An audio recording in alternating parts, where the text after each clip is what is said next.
अपवाह। देखिए अपवाह होता क्या है, इसको ऐसे समझिए। अपवाह जो है ना, वो एक क्षेत्र के नदी तंत्र की व्याख्या करता है कि एक क्षेत्र से जो नदी निकल रही है हिमालय, जहां से निकलती है और वहां तक जो गिरती है, उसकी जितनी भी सहायक नदी है उसी को हम क्या बोलते हैं, अपवाह। अपवाह द्रोणी किसे कहते हैं, जिस क्षेत्र से ये नदी बहती है उसको अपवाह द्रोणी कहते हैं। जैसे मान लीजिए इस क्षेत्र से नदी आ रही है तो इसको हम बोलेंगे अपवाह द्रोणी, समझ गए। और इसमें अपवाह तंत्र भी एक आता है कि एक नदी है, इसमें बहुत सारी नदियां मिल रही है, समझ रहे हैं, तो इसको हम बोल देंगे अपवाह तंत्र।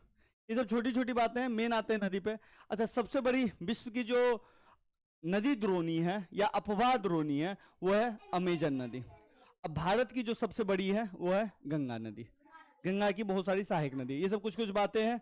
अच्छा, जल विभाजक क्या होता है, जब मान लीजिए कि कोई क्षेत्र है, वो ऊंचा क्षेत्र है, कोई क्षेत्र है ऊंचा है, तो यहां से अगर नदी की पानी आ रही है तो ये इधर क्षेत्र वाले में बह जाएगा और यहां से इधर चला जाएगा, इधर चला जाएगा, समझ रहे। तो इस क्षेत्र ने क्या किया, इन दोनों नदी को अलग कर दिया, समझे, इसीलिए उसको बोला गया जल विभाजक।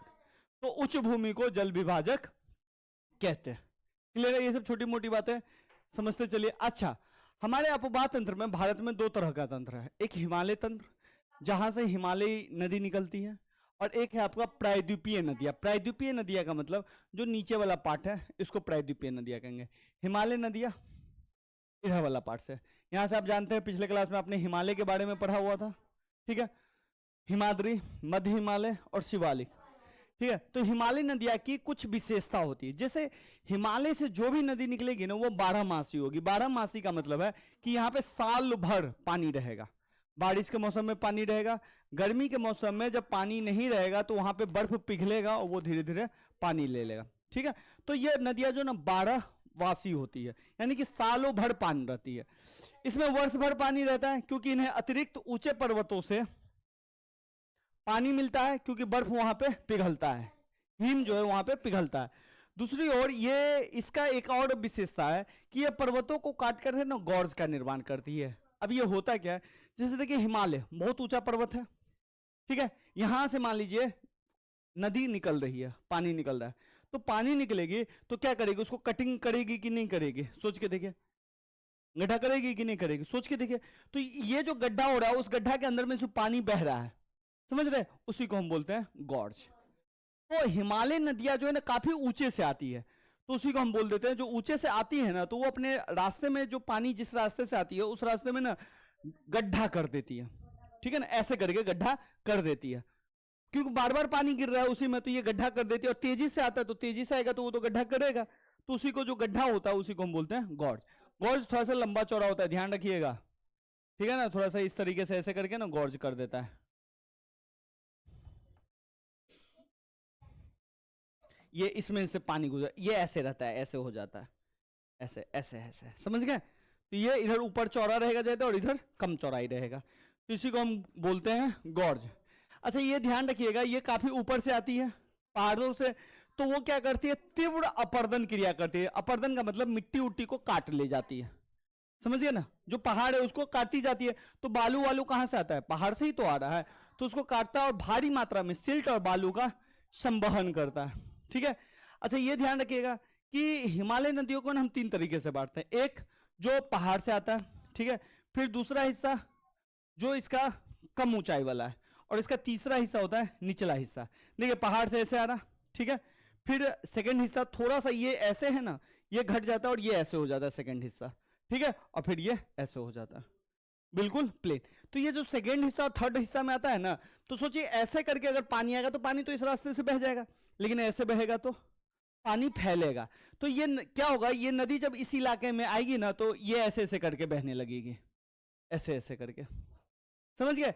तो ये ना सर्पकार यानी कि विसर्पकार में आ रहा है, मतलब सांप की तरह चल रहा है, देख रहे हैं। तो ये निचले इलाके में विसर्प की तरह चलती है, सांप की तरह चलती है, ठीक है। एक चीज और देखिए, अब ये नदी देखिए, ये नदी ऐसे ऐसे करके जा रही है, लेकिन नदी यहां पे मारेगी, यहां पे चोट मारेगी, चोट यहां पे मारेगी, और ये धीरे धीरे काटना स्टार्ट करेगी, इसको काटना स्टार्ट करेगी, काटना स्टार्ट करेगी, और इसमें मिल जाएगी। और जैसे ये इसमें मिलेगी तो पानी को तो शॉर्टकट चाहिए, तो ये एरिया से छोड़ के अब ये सीधे इससे करके चलने लगेगी, ठीक है। अब ये एरिया तो इसका बच गया ना, तो ये जो एरिया बच गया और नदी ऐसे ऐसे करके चल रही है, इसी को हम बोलेंगे गोखुर झील। क्या बोलेंगे? गोखुर झील। समझ गए? तो ये इस तरह से गोखुर झील का निर्माण करती है। कोई दिक्कत? और बाद में डेल्टाओं का भी निर्माण करती है, जो मैंने आपको पिछले क्लास में डेल्टा के बारे में थोड़ा सा बताया हुआ। ठीक है, अब देखिए ये इसकी विशेषता है। प्रायद्वीपीय नदियां, हिमालय में तो 12 महीना पानी रहता है, लेकिन प्रायद्वीप में हमेशा पानी नहीं रहता है। इसमें पानी मौसम के अनुसार ही रहता है। लाइक बारिश मौसम में तभी इसमें पानी रहेगा, वर्षा होगा पानी आ जाएगा। ठीक है, क्योंकि इनका प्रवाह वर्षा पर ही निर्भर है। शुष्क मौसम में यानी कि गर्मी मौसम में बड़ी नदियों का जल भी घटकर छोटी छोटी धाराओं में बहने लगता है। इनकी नदियों की लंबाई कम होती है हिमालय नदियों की अपेक्षा में, और छिछली होती है यानी कि ऊपर ही ऊपर बहती है, कम है। ठीक है, इसकी अधिकतर नदियां पश्चिम घाट से निकलती है। याद आया? पश्चिम घाट पहाड़ वाला इधर से निकलता है और इधर बंगाल की खाड़ी में गिरता है। समझ गए? तो प्रायद्वीपीय नदियां समझ गए, जैसे कृष्णा नदी है, कावेरी नदी है, गोदावरी नदी है, नर्मदा नदी और तापी नदी इधर गिरती है। जी हाँ, ठीक है, तो ध्यान रखिएगा। भारत की अधिकांश नदियां बंगाल की खाड़ी में गिरती है। क्यों? क्योंकि ये जो देखिएगा ना नदी ऐसे है, तो जो सॉरी भारत का शेप है ना थोड़ा ऐसे है, और आप जानते हो अगर यहां पे पानी गिराएंगे तो किधर गिरेगा? इधर। समझ गए? फिर कहोगे भैया ये क्यों गिरती है? तो ये जो है ना भ्रंश घाटी में बहती है, यानी कि पहाड़ के बीच के जगह में, तो उसका जगह फिक्स है, इसीलिए वो उसी जगह में बहती है। अब आते हैं थोड़ा सा अपवाद तंत्र को हम दो हिस्सों में बांटे, हिमालय, प्रायद्वीपीय। हिमालय नदी में आपको 3 नदी के बारे में पढ़ना है। समझ गए? और इधर जो आपको पढ़ना है नर्मदा, कावेरी। क्लियर है? नर्मदा, तापी, गोदावरी, कृष्णा, कावेरी, इतने नदियों के बारे में आपको पढ़ना है, जिसमें से ये सबसे इंपॉर्टेंट है आपका। तीनों तीनों तीनों तीनों, और इसमें से ये 3 इंपॉर्टेंट है, बाद बाकी सबके बारे में हम जानकारी रखेंगे। अब देखिए बाबू, सिंधु नदी। सिंधु नदी कहां से निकलती है? तो ये इसका उद्गम जो है ना तिब्बत में मानसरोवर झील के पास है। ठीक है, अब भारत में ये प्रवेश करती है लद्दाख से। लद्दाख का मतलब है कि ये भारत का हिस्सा है, यहां से ये और लद्दाख से ये प्रवेश कर जाती है भारत में। ठीक है, और फिर ये गॉर्ज का निर्माण करती है। ठीक है, सुंदर दर्शनीय गॉर्ज का निर्माण करती है। बलूचिस्तान और गिलगित से बहते हुए अटक में पर्वतीय क्षेत्र से बाहर निकलती है। सिंपल है, यहां से पाकिस्तान में एंटर करता है और फिर ये अरब, पाकिस्तान में बहते बहते अरब सागर में बह जाता है। ठीक है, ये है मेन सिंधु नदी। अब देखिए बाबू, हर नदी की ना सहायक नदी होती है। समझे? हर नदी की सहायक नदी। जैसे ये नदी सिंधु नदी ये है, तो इसमें आप देखोगे झेलम नदी मिल जाएगी, रावी नदी, सतलुज नदी, ब्यास नदी, चेनाब नदी, ये सब मिलती है। तो इसकी सहायक नदी है जास्कर, नुब्रा, श्योक, हुंजा, इसमें मिल जाती है। ठीक है, सिंधु नदी की जो टोटल लंबाई है 2900 किलोमीटर है, जो विश्व की सबसे लंबी नदियों में से एक है। लेकिन भारत में इसका सिर्फ 600 से 700 किलोमीटर ही भारत में ये बहता है। बस अधिकांश वो किसमें बहता है? पाकिस्तान में। बात समझ गए? क्योंकि इतना ही दूर ये भारत में बहता है। कोई दिक्कत यहां तक? अब इसका मैप देख लीजिए, ये है सिंधु नदी, यहां से ये निकलता है सोने ख्वाब हिमनद से, जो तिब्बत का मानसरोवर झील है, यहां से निकलता है और यहां से ऐसे ऐसे करके जाते जाते यहां से ये पाकिस्तान में एंटर कर जाता है, और ये पाकिस्तान में मिठानकोट के पास सब नदियों का पानी लेता है और फिर ये अरब सागर में गिर जाता है। ये बात समझ में आया? अब देखिए इसकी कुछ सहायक नदी है, जैसे यहां से ये झेलम नदी निकलता है शेषनाग से। ठीक है, अब पाकिस्तान के बॉर्डर पे कुछ देर बहता है और फिर ये इधर की ओर आ जाता है, झेलम नदी। ठीक है, अब मिठानकोट के पास मिल जाता है। यहां से चिनाब नदी निकलता है, चेनाब भी बोलते हैं उसको, और ये झेलम में मिल जाता है। फिर ये रावी नदी भी किस में मिल जाता है? झेलम में। फिर ब्यास नदी अपना पानी सतलज नदी में गिराती है, और सतलज नदी राकस ताल से निकलता है। कहां से? इसको राक्षस ताल भी बोलते हैं। ठीक है, राकस ताल से निकलता है, ब्यास नदी का पानी लेता है। ठीक है, और फिर ये किस में मिल जाता है? झेलम नदी में। झेलम नदी सबका पानी लेके मिठानकोट में सिंधु नदी में मिल जाती है। समझ गए? ये है इसकी सहायक नदियां। मेन नदी कौन है? सिंधु नदी। क्लियर है? समझ गए? ये इस तरीके से मैप है। अब आते हैं मोस्ट इंपॉर्टेंट गंगा नदी। ठीक है, सबसे पहले गंगा नदी देख लीजिए। गंगा नदी सिंपल नहीं है, जिसको आप गंगा नदी देख रहे हैं वो 2 नदी से मिलकर गंगा नदी बनता है। ठीक है, अब देखिए मैं बता रहा हूं आपको, यहां से गंगोत्री से भागीरथी नदी निकलती है। ठीक है, और बद्रीनाथ से एक और नदी निकलती है अलकनंदा। तो भागीरथी नदी और अलकनंदा नदी मिलती है देवप्रयाग नाम के जगह पे, ठीक है। और वहां से जब भागीरथी और अलकनंदा मिलती है तब उसको हम बोलते हैं गंगा। बात समझ गए? यानी कि भागीरथी नदी जो कि गंगोत्री से निकलती है, अलकनंदा जो कि सतोपत हिमानी से निकलती है, ये दोनों जब मिलती है कहां पे मिलती है? देवप्रयाग में, तब जाके हम उसको बोलते हैं गंगा। बात समझे? गंगा नदी दो धारा में मिलती है। लेकिन एक चीज और है, अलकनंदा में भी बहुत सारी नदियां मिलती है। जैसे एक मंदाकिनी नदी मिलती है, ठीक है, एक नंदकिनी नदी मिलती है, एक पिंडार गंगा नदी मिलती है, एक धौली गंगा नदी मिलती है, समझे? तो लेकिन आपको इतना नहीं याद रखना, बस दो चीज याद रखना है कि अलकनंदा और भागीरथी मिलके गंगा का निर्माण होता है, और देवप्रयाग से ये गंगा हम बोलना इसको शुरू करते हैं। क्लियर है? इसके बारे में लिखा गया है, ठीक है। अब देखिए क्या है, गंगा पूर्व की ओर पश्चिम में बंगाल की खाड़ी तक बहती है। यानी कि बंगाल की खाड़ी का मतलब है कि यहां से ऐसे करके आता है और इधर की ओर पूर्व की ओर बहता है, और पश्चिम बंगाल में नहीं, बंगाल की खाड़ी। लेकिन बंगाल की खाड़ी से गिरने से पहले ये दो धाराओं में बढ़ जाता है, एक धारा हुगली और दूसरी धारा भागीरथी। यानी कि ऐसे करके जा रहा है ना, तो एक हुगली ऐसे निकल जाएगा बंगाल की खाड़ी में और एक भागीरथी ये बन जाएगा, ठीक है। और ये भागीरथी नदी है ना, उधर से आएगा ब्रह्मपुत्र नदी, जो आगे हम पढ़ेंगे। ये ब्रह्मपुत्र नदी इसमें मिल जाएगा, और दोनों जब मिल जाएगा भागीरथी और ब्रह्मपुत्र नदी, तो इसको नदी को हम दोनों का नाम दे देते हैं पद्मा नदी। यानी कि बांग्लादेश में इस नदी को क्या बोलते हैं? पद्मा नदी। कोई दिक्कत नहीं, गंगा नदी जो घुसती है ना उसको बोलते हैं पद्मा नदी, और ब्रह्मपुत्र नदी मिल जाता है तो उसको हम बोलते हैं मेघना नदी। बात समझ रहे? गंगा का ही नाम है। नहीं समझ में आ रहा, फिर से मैं बताता हूं। जैसे कि ये भारत है, इधर इधर इंडिया ले लेता हूं और इधर ले लेता हूं भारत, ठीक है। यहां से गंगा नदी आई, गंगा नदी, ये गंगा नदी है। गंगा नदी एक धारा में इधर चली गई हुगली, इसको हमने बोला गंगा नदी को भागीरथी धारा। ये बांग्लादेश में प्रवेश की, बांग्लादेश में इसका नाम हम बोल देंगे पद्मा, ठीक है। इधर से ब्रह्मपुत्र नदी आई, ये भी इंडिया में है, तब उसको बोला जाएगा ब्रह्मपुत्र। ब्रह्मपुत्र का भी बहुत नाम है, ठीक है ना। तो चलिए अभी छोड़ देते हैं, अभी मान लीजिए ब्रह्मपुत्र नदी है, ये बांग्लादेश में एंटर करेगी, तो इसका नाम हो जाएगा आपका शायद जमुना बोलते हैं उसको, ठीक है ना। अच्छा छोड़िए, हटाई। लेकिन पद्मा के साथ जैसे ये मिलेगी तो इन दोनों को हम बोल देंगे मेघना नदी। बात समझ में आया? ठीक है। तो इस तरह से ये करती है और बंगाल की खाड़ी में गिरती है। ये 2525 किलोमीटर ही लंबाई है। देखिए ध्यान से देखिए, सिंधु से कम है, लेकिन फिर भी भारत की सबसे बड़ी है। कारण वो दो देश पाकिस्तान में ज्यादा बहती है और ये भारत में ज्यादा बहती है, ठीक है। भारत की नदियों में सबसे बड़ा अपवा तंत्र है। 2008 में इसे नेशनल रिवर, राष्ट्रीय नदी का दर्जा दिया गया। और एक जैसे नेशनल हाईवे होता है उसी तरह नेशनल वाटरवे भी होता है, नदी के सहारे एक दूसरे जगह। तो जलमार्ग 1 जो है वाराणसी से हल्दिया तक इसी पे नदी के सहारे ना लोग नाव से, स्टीमर से न जाते आते हैं, ठीक है। तो इसको नेशनल वाटरवे बोलते हैं। सड़क से जो आता है नेशनल हाईवे, और जो नदी के सहारे जाते हैं नेशनल वाटरवे। अब इसको थोड़ा सा विस्तार से देखते हैं नदियों के। इस नदी को देखिए बाबू, ये यहां से निकल रही है, दो नदी मिल चुकी है यहाँ पे। कौन सी? अलकनंदा और भागीरथी। और ये बन गया गंगा, गंगा नदी गया, ठीक है। और ये यहाँ पे दो धाराओं में बट गया, एक धारा भागीरथी नदी और एक हुगली। तो ये वाला कौन सा धारा है? हुगली। समझ गए? कलकत्ता जो है हुगली नदी के ही किनारे है, ध्यान रखिएगा।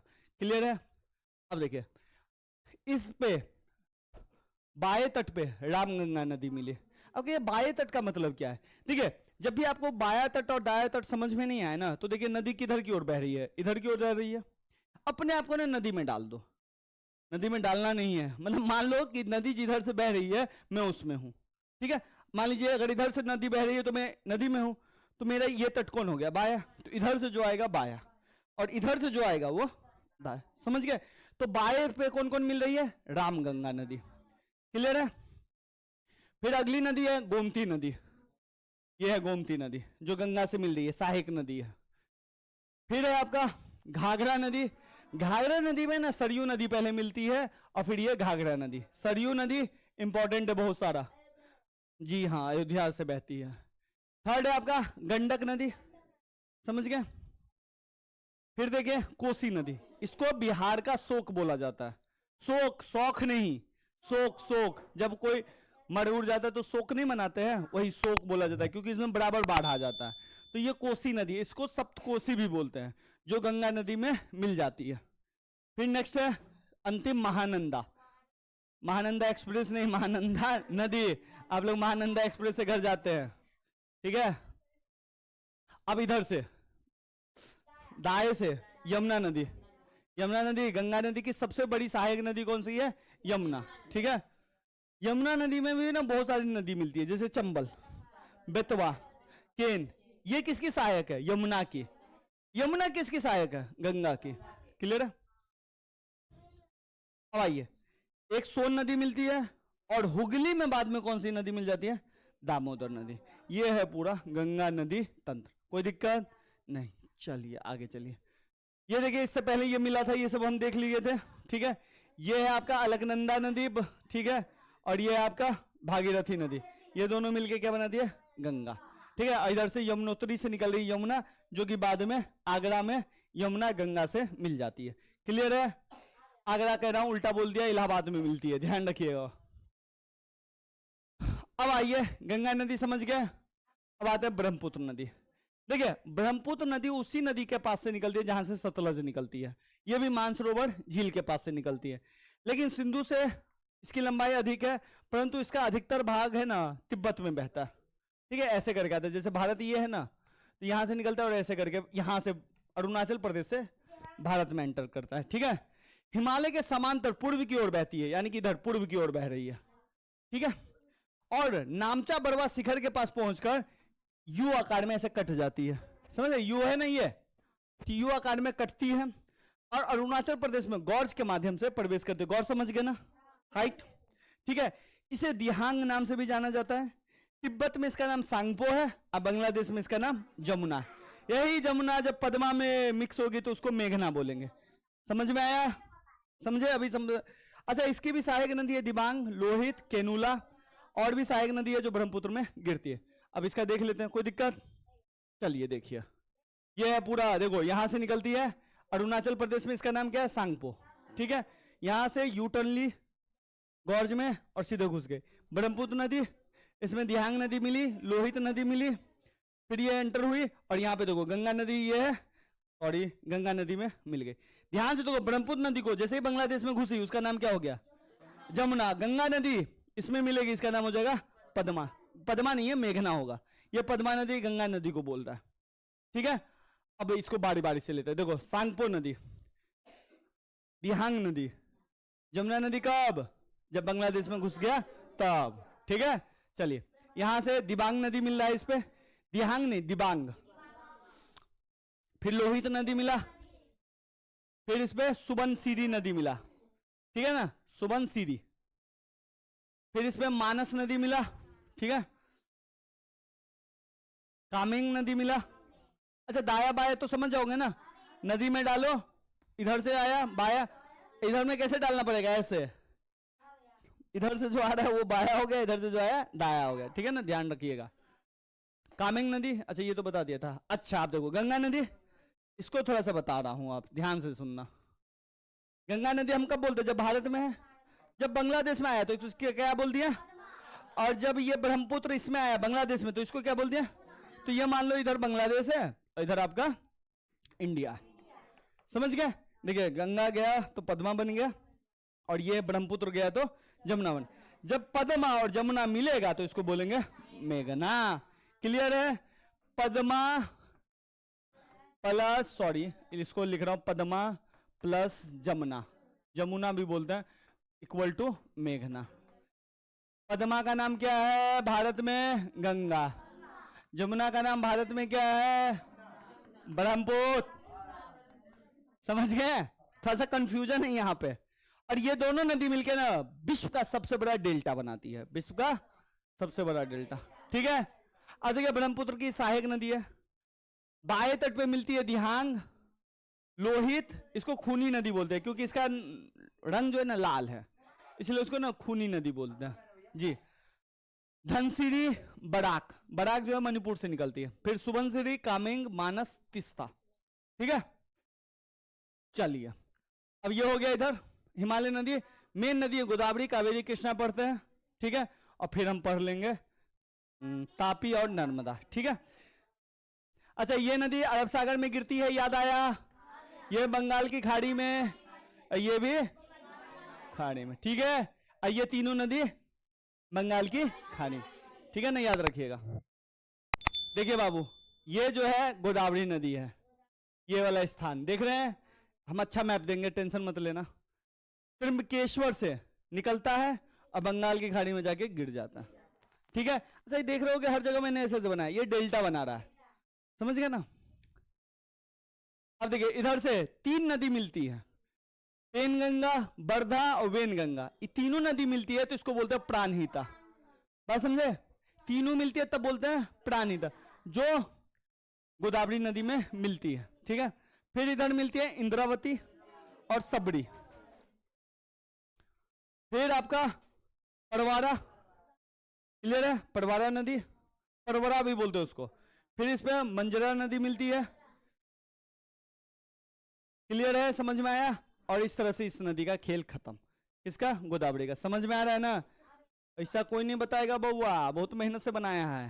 अरे गोदावरी का, हाँ गोदावरी के बारे में थोड़ा सा देख लीजिए, कुछ हम भूल गए थे। ये सबसे बड़ी प्रायद्वीपीय नदी है।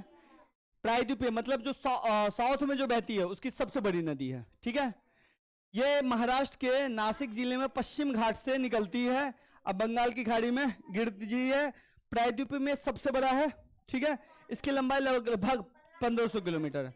इसकी कुल सहायक नदी पूर्णा, वर्धा, प्राणहिता, मंजरा, वेनगंगा, ये सब है। ठीक है, और इसे दक्षिण की गंगा के नाम से भी जाना जाता है। क्लियर है? कोई दिक्कत? ये इसका मैप हुआ, देख लीजिए, कोई दिक्कत नहीं ना।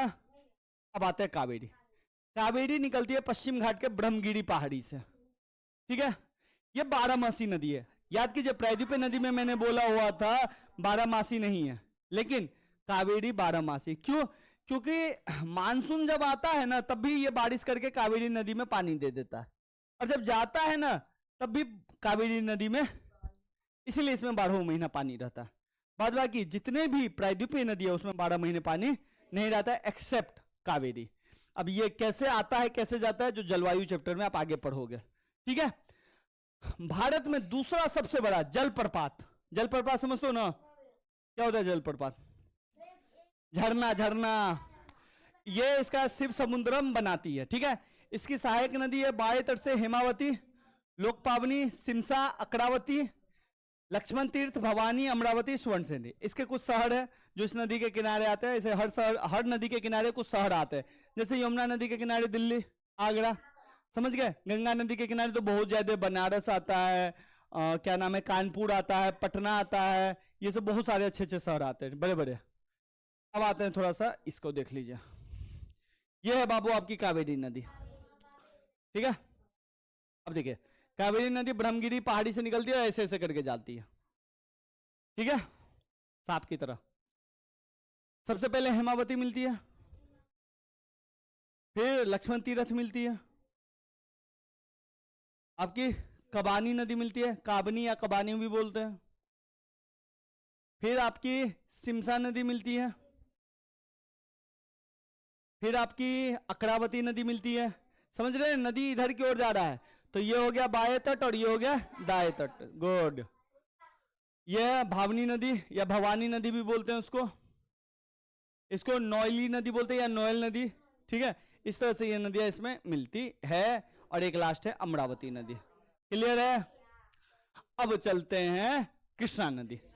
कृष्णा नदी भारत की दूसरी सबसे बड़ी नदी है। भारत, प्रायद्वीपीय भारत की, प्रायद्वीपीय भारत की सबसे बड़ी नदी कौन थी? और सेकंड में कृष्णा। ये जो निकलती है महाबलेश्वर, महाराष्ट्र से। ठीक है, इसकी सहायक नदी है तुंगभद्रा। ये तुंगा नदी अलग है, भद्रा नदी अलग है, दोनों मिलकर बना देती है तुंगा भद्रा। कोयना, घाटप्रभा, मालप्रभा, मूशी, भीमा। ठीक है, तुंगभद्रा नदी कृष्ण नदी की सबसे बड़ी सहायक नदी है। जैसे गंगा की सबसे बड़ी कौन थी? यमुना। ठीक है, कृष्णा नदी और गोदावरी नदी के साथ मिलकर आंध्र प्रदेश में भारत का दूसरा सबसे बड़ा डेल्टा बनाती है। भारत का सबसे या विश्व का सबसे बड़ा डेल्टा कौन बनाता है? गंगा नदी और ब्रह्मपुत्र नदी। और दूसरा बनाता है कृष्णा नदी और गोदावरी नदी। ठीक है, कृष्णा नदी का जल विवाद, क्योंकि हर स्टेट से कृष्णा नदी निकलता है, 2-4 स्टेट से, तो नदी का प्रायद्वीपीय भारत में ना पानी की कमी है, तो इसलिए नदी के जल पे ना विवाद रहता है। जैसे दिल्ली में भी यमुना नदी पे विवाद रहता है ना कि हरियाणा मुझे पानी नहीं दे रहा है, तो ऐसे ही ये रहता है। ठीक है, अब चलिए इसका मैप देख लेते हैं। देखिए बाबू, ये है आपका कृष्णा नदी, देखिए ऐसे ऐसे बहता है, अब बंगाल की खाड़ी में गिर जाता है। चलिए बाबू, ये है कृष्णा नदी, महाबलेश्वर महाराष्ट्र से निकलती है, बंगाल की खाड़ी में गिरती है। ठीक है, आइए, ये भीमा नदी फिर से आता है, इसी में मूला मुठा एक नदी है मिलता है, नाम अजीब अजीब है। ठीक है, मैं बस दिखाने के लिए आपको ले आया हूं, कितनी नदियों के बारे में पढ़ना नहीं, मोटे तौर पे समझना है मेन मेन नदी के बारे में। इसके बाद मूसी नदी इसमें मिलती है, मौसी नहीं मूसी। फिर एक मुन्नेरू नदी मिलती है, फिर इधर से कोयना नदी, घाटप्रभा नदी, फिर मालप्रभा नदी। हाँ, अब इसके बाद तुंगभद्रा नदी। तुंगभद्रा नदी दो नदियों से मिलकर बनता है तुंगा नदी और भद्रा नदी, ये दोनों मिला और फिर बन गया तुंगभद्रा नदी। ठीक है, और ये कृष्णा नदी की सबसे बड़ी सहायक नदी है। ठीक है जी हाँ, अब आते हैं नर्मदा नदी। नर्मदा नदी बाबू इंपॉर्टेंट है, अमरकंटक की पहाड़ी से निकलता है। अब ये अमरकंटक कहाँ है बाबू? यहाँ देखोगे ना तो अमरकंटक का प्लेटू यहाँ पे बारिश होता है, नदी ऐसे निकलती है, नदी निकलती है और फिर ये इधर की ओर है ना सीधे नर्मदा नदी चली जाती है, और ऐसे ही तापी नदी चली जाती है, और ये भ्रंश घाटी में बहती है। किस घाटी में? अब ये भ्रंश घाटी क्या होता है ये थोड़ा सा समझ जाओ। पिछले चैप्टर में हमने एक चीज पढ़ा हुआ था, प्लेट टेक्टोनिक थ्योरी, और उसमें हमने पढ़ा हुआ था अपसारी, याद है? अपसारी में क्या होता था, ये प्लेट इधर जा रहा है, ये प्लेट इधर जा रहा है। मान लीजिए ये दोनों प्लेट थोड़ा थोड़ा खिसक गया, तो इसके बीच में गैप बनेगा कि नहीं बनेगा? तो इसी गैप में है ना ये बहता है, समझ गए? इसी को हम बोलते हैं भ्रंश घाटी। यही जब बड़ा हो जाता है तो सागर बन जाता है, यही और भी बड़ा हो जाता है तो महासागर बन जाता है। ठीक है, जबलपुर के निकट संगमरमर के सेलों में यह नदी गहरे गौर से बहती है, और यह नदी तीव्र ढाल से गिरती है और यहाँ पे जल प्रपात बनाती है धुआंधार।